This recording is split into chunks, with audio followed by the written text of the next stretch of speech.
Rubio share?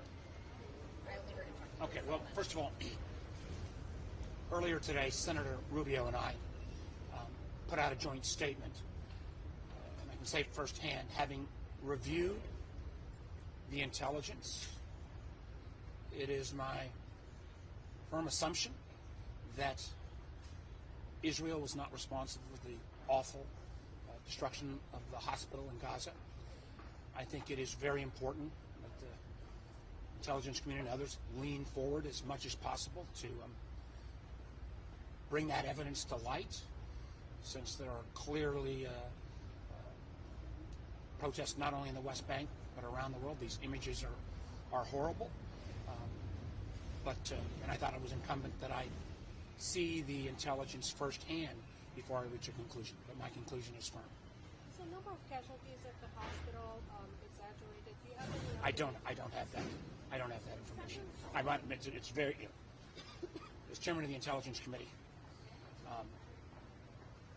want to make sure I have the best facts and information possible before I weigh in. I know if there are questions about, okay, what kind of intelligence have you seen? What are the specifics?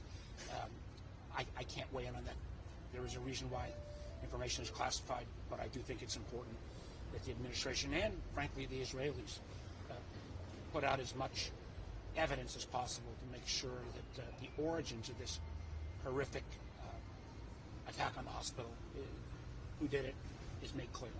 Senator Warner, you mentioned putting forth that intelligence. Did you get a sense the administration is going to do that, and what form would that be? I think there is.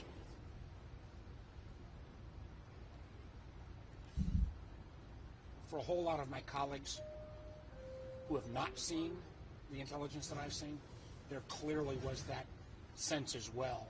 I mean, this is being debated in the press around the world.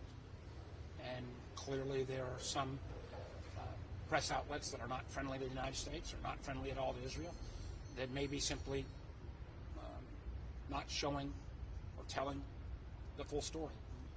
We could rebut that by more forward leaning on the intel.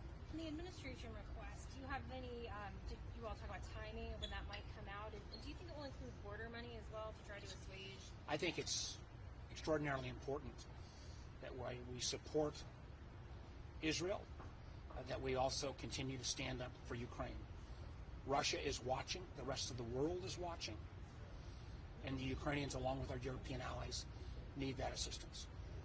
Obviously, a number of my Republican friends have made very clear their concerns about the border as well.